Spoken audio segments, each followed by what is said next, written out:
আজি বনাবলৈ লৈছোঁ কাচকলৰ ৰেচিপি। এই ৰেচিপিটো আপোনালোকে খাই খুবেই ভাল পাব। প্ৰথমতে লাগিব আমাক এটা কাচকল।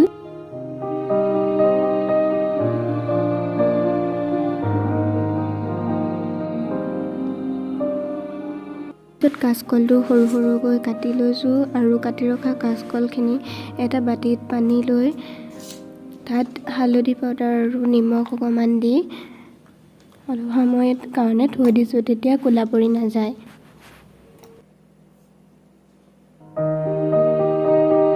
পিছত লাগিব আমাক এটা আলু। আলুটো সৰু সৰুকৈ কাচকলখিনি কটাৰ দৰে কাটি লৈছোঁ। এতিয়া আমাক লাগিব এটা পিঁয়াজ। পিঁয়াজটো সৰু সৰুকৈ কাটি লৈছোঁ।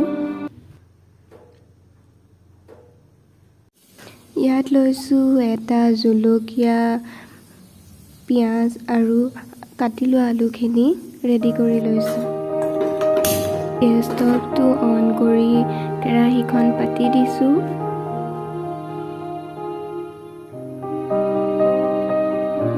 কেৰাহীখন গৰম হোৱাৰ পিছত ইয়াত দি দিছোঁ তেল। তেলখিনি গৰম হোৱাৰ পিছত এতিয়া ইয়াত দি দিছোঁ কাটি ৰখা পিঁয়াজখিনি। পিঁয়াজখিনি ৰঙচুৱা হোৱালৈকে ভাজি লওঁ। পিঁয়াজখিনি ৰঙচুৱা হোৱাৰ পিছত ইয়াত দি দিছোঁ হালধি পাউডাৰ অকণমান আৰু নিমখ জোখমতে দি দিছোঁ। এতিয়া আকৌ আৰু অকণমান সময় পিঁয়াজখিনি ভাজি ল'ম।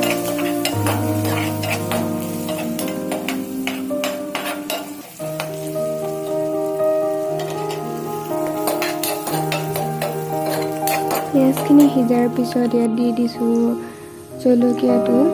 জলকীয়াটো টুকুৰা টুকুৰকৈ দি দিছোঁ।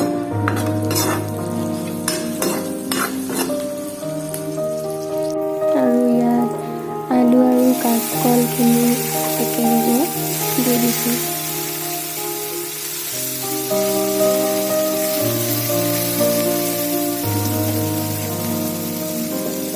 এতিয়া অলপ সময়ৰ কাৰণে এইখিনি ভাজি থাকিম।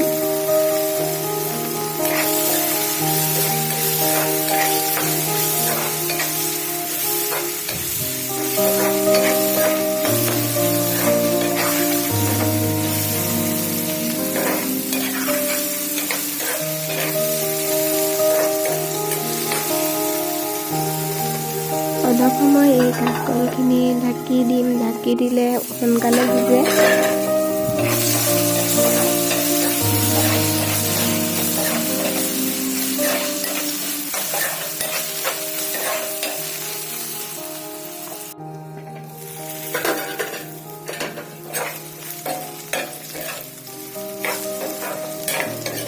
কাচকলখিনি বনোৱা হৈ গৈছে। ভিডিঅ'টো চাই ভাল লাগিলে লাইক, কমেণ্ট, শ্বেয়াৰ আৰু ছাবস্ক্ৰাইব কৰিবলৈ নাপাহৰিব। পুনৰ লগ পাম অন্য এটা ভিডিঅ'ৰ সৈতে। ধন্যবাদ।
এনেদৰে মাজে মাজে চেক কৰি থাকিম আৰু লৰাই দিম।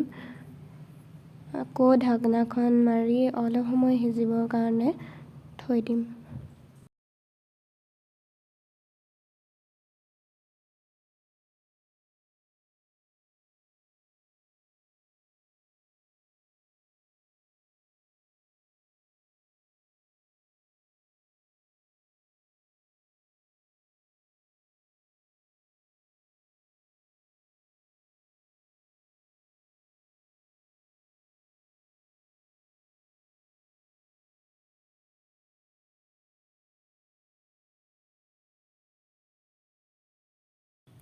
ভিডিঅ'টো চাই যদি ভাল লাগিলে, ৰেচিপিটো আপোনালোকে ভাল পালে, তেতিয়াহ'লে লাইক, কমেণ্ট, শ্বেয়াৰ আৰু ছাবস্ক্ৰাইব কৰি যাবলৈ নাপাহৰিব।